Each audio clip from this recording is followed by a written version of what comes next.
Welcome to the Lair. I'm Craig, and in this episode this week of role-playing, riddles, and random encounters, we're going to be talking about character stats. This episode is about the players, about what you should focus your stats on when you make a character, whether you're a wizard, a cleric, a thief, a barbarian, or whatever you're going to pick. So, and also just to remind everybody, there is a riddle at the end of every episode, and in the comments, put your answer. And there will be a competition at the end of the year, and you get a point if you get it right. So as soon as that riddle's answered, that person gets a point. So let's start this off. First of all, when you're making your character, you want to look at your stats. Of course, there's strength, dexterity, wisdom, charisma, constitution, and dexterity. If you are in a hack and slash game, you need to focus on keeping your character alive and for fighting. So it's all about your hit points, your armor class, your initiative. So everybody, you should focus your number one stat in a hack and slash adventure with hack and slash dungeon masters with constitution. Number one thing, you want to stay alive. Whether it's a saving throw, whether it's taking a hit from a monster, whatever it is, con is your number one friend. It should be your highest stat for that extra bonus for your character. Second, you're going to want to focus on dexterity, and that will help with missile attacks for you to hit. That's going to help with your initiative, and that is going to help with your armor class. Some classes can't use armor, or it impedes them, so dex is huge. So it's better to, if you're going to get hit, which everyone is at some point, con, but then dexterity, so you can try to avoid being hit. Then the last one is strength of the three main stats, and that's when you do hit something, if it's a hack and a slash, you're going to be getting in there, whether you're a thief doing a sneak attack of some type, or whether you're a wizard, and with the wizard you're going to hit him with a staff, or if you're one of the tanks and you're going to roll in as a barbarian, a paladin, a ranger, or a fighter to give them the damage as strength. But you want to keep your character alive first in a hack and slash, and especially if you have a death dungeon master, because some DMs want you to survive the adventure. It's all about survival. So those are your three stats there. The other ones, of course, if you're a wizard or if you're a cleric or a monk or something, and you have to focus on, or sorcerer, and you focus on charisma, those aren't important, but you need to remember about those first three stats also for your character base.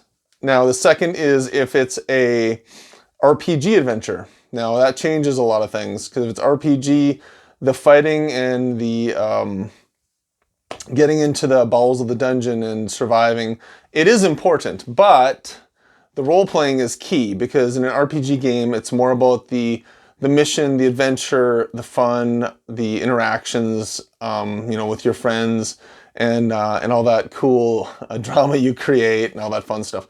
So actually, I'm going to go charisma, intelligence, and wisdom for those games, because it's all about interactions, whether you're trying to bluff people, intimidate people, diplomacy, things like that. And you need the modifier rolls. So for those, I'm going to go charisma and then intelligence and wisdom.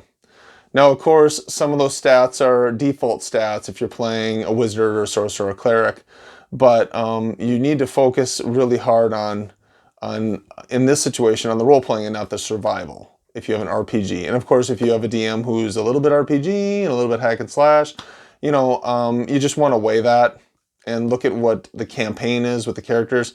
If you're out in the sea, or if you're out in swimming, might be a big deal. Or if you're in some kind of a tundra or a wasteland, you're going to want to look at in those situations some of your stats, even for a mixed adventure type with hack and slash or with RPG, to keep your characters alive. And you're going to have to think about that when you make your character.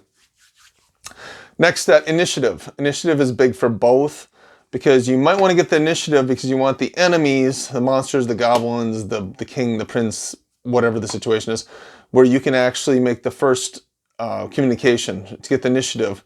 Because the DM might go, what are you going to do? And you're like, I want to make sure I talk first because the vanguard's coming up with their horses, and I want to make sure I get in front of the horses before they pass. And there might be an initiative situation there. Also, if it's a hack and slash, of course, if you go first and it is about, wiping out the monsters and stuff, you want to make sure you get the first shot at the initiative, and which means dexterity is a big deal. You know, especially for hack and slash, but it could be for either. But you have to decide, you know, on the initiative basis, if you're like the character in the group who might be the bard, where you might want to focus on dex a little bit if you're a spokesperson, or of course for the fighting for initiative. And then armor class. Armor class is more important in hack and slash, way less important in RPG again. Because with RPG and DMs, there's probably more 75% social interaction, figuring stuff out, and fighting's probably 25%, where if it's a hack and slash, it's probably a 75% fighting, 25%.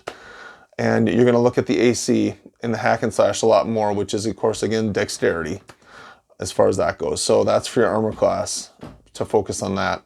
And then, okay, next is hit points. Hit points is huge, again, for hack and slash. That's your constitution. Constitution is a direct correlation with that. And if you're in a hack and slash adventure, you want to focus on the constitution. In some situations, that might even be your highest stat if, again, you're playing with a DM who's in a super dangerous world, or a world where heroes and heroism is considered more foolish and people are more tentative and careful and sneaky. So you want to kind of look at that and see how your DM, what they think about that, because you want to see like exactly how, if people always say it's a fine line between foolhardiness and heroism. So you kind of want to see what your DM kind of believes in and that stuff. So that's that piece. And then, of course, saving throws. Now, saving throws is big for both, because in an RPG game, there might be more spells, charming. There might be more interactions where there's some kind of mind influence, or magic is more at play in an RPG game. Now, of course, the saving throws are also big in hack and slash. So, but saving throws are a big deal, and you want to weigh that too. You also want to kind of look at how your Dungeon Master looks at spellcasting. Because if it's a world with not as much magic, or there are fewer far between, you might again want to evaluate, if you're a fighter, if you're a fighting type character, how to use, if it's a wisdom or an intelligence situation, for saving throws against magic. Because if there isn't as much, you might want to put your stats more on fighting stuff and not on things to help with saving throws for mind attacks and magic. So, but that is what I'm talking about today for player stats, if that helps anyone making a new character and deciding where to put your scores at when you make your rolls. Now onto the riddle. My riddle for the day is, I am dark within. Lonely am I until my master frees me. My ward is naked without me, as I am his only protector. My nemesis is sharp as a sword, and his master is shadow. What am I? One more time. I am dark within. Lonely am I until my master frees me. My ward is naked without me, as I am his only protector. My nemesis is sharp as a sword, and his master is shadow. What am I? So there's the riddle of the week. Please put an answer in the comments. First person to get that gets a point, and then it's solved. And of course, I will tally things up when I look at the comments at the end of the year and see who gets the points for that.